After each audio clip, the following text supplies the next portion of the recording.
Insight news 14ಗೆ ಸ್ವಾಗತ. ನಮಸ್ಕಾರ. ಇಂದಿನ ಕ್ರೀಡಾ ಲೋಕದ ಅತಿದೊಡ್ಡ ಸುದ್ದಿ. ನಮ್ಮ ಇನ್ಸೈಟ್ ನ್ಯೂಸ್ 14 ಚಾನಲ್ ಸಬ್ಸ್ಕ್ರೈಬ್ ಮಾಡಿ ನಮಗೆ ಸಹಕರಿಸಿ. ಕೊಲಂಬೋದ ಮೈದಾನದಲ್ಲಿ ಇಂದು ನಡೆದ ಭಾರತ ಮತ್ತು ಪಾಕಿಸ್ತಾನ ನಡುವಿನ ಹೈವೋಲ್ಟೇಜ್ ಕದನದಲ್ಲಿ ಟೀಂ ಇಂಡಿಯಾ ಅಬ್ಬರಿಸಿದೆ. ಪಾಕ್ ಪಡೆಗೆ ಮಣ್ಣು ಮುಕ್ಕಿಸಿದ ಬ್ಲೂ ಬಾಯ್ಲ್ಸ್ 61 ರನ್ಗಳ ಭರ್ಜರಿ ಜಯದೊಂದಿಗೆ ವಿಶ್ವಕಪ್ನ ಸೂಪರ್ 8 ಹಂತಕ್ಕೆ ಮುನ್ನುಗ್ಗಿದ್ದಾರೆ. ಇಶಾನ್ ಕಿಶನ್ ಸುನಾಮಿ. ಪಾಕ್ ಬೌಲರ್ಗಳ ಬೆವರಿಳಿಸಿದ ಇಶಾನ್ ಕಿಶನ್ ಕೇವಲ 40 ಎಸೆತಗಳಲ್ಲಿ 77 ರನ್ ಸಿಡಿಸಿ ಪಂದ್ಯದ ಹೀರೋ ಆದ ಎಡಗೈ ಬ್ಯಾಟರ್. ಭಾರತದ ಬೃಹತ್ ಮೊತ್ತ. ಟಾಸ್ ಸೋತರೂ ಧೃತಿಗೆಡದ ಭಾರತ ವಿಶ್ವಕಪ್ ಇತಿಹಾಸದಲ್ಲಿ ಪಾಕಿಸ್ತಾನದ ವಿರುದ್ಧ 175 ರನ್ಗಳ ದಾಖಲೆಯ ಸ್ಕೋರ್ ಕಲೆಹಾಕಿದೆ. ಬೌಲರ್ಗಳ ಪರಾಕ್ರಮ.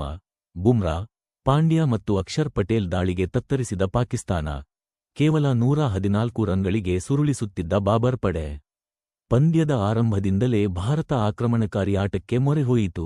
ನಾಯಕ ಸೂರ್ಯಕುಮಾರ್ ಅವರ ತಂತ್ರಗಾರಿಕೆ ಫಲ ನೀಡಿತು. ಇನ್ನು ಬೌಲಿಂಗ್ ವಿಷಯಕ್ಕೆ ಬಂದರೆ ಜಸ್ಪ್ರೀತ್ ಬುಮ್ರಾ ಅವರ ಯಾರ್ಕರ್ ಮತ್ತು ಹಾರ್ದಿಕ್ ಪಾಂಡ್ಯ ಅವರ ಬೌನ್ಸ್ ಪಾಕ್ ಬ್ಯಾಟರ್ಗಳಿಗೆ ಉತ್ತರವೇ ಇಲ್ಲದಂತಾಗಿತ್ತು. ಪಂದ್ಯದ ನಂತರ ಮಾತನಾಡಿದ ನಾಯಕ ಸೂರ್ಯಕುಮಾರ್, ಇದು ಕೇವಲ ಗೆಲುವಲ್ಲ, ಭಾರತೀಯ ಅಭಿಮಾನಿಗಳಿಗೆ ನಮ್ಮ ಕಡೆಯಿಂದ ಸಂದ ಗೌರವ ಎಂದು ಹೆಮ್ಮೆಯಿಂದ ಹೇಳಿದ್ದಾರೆ. News anchor.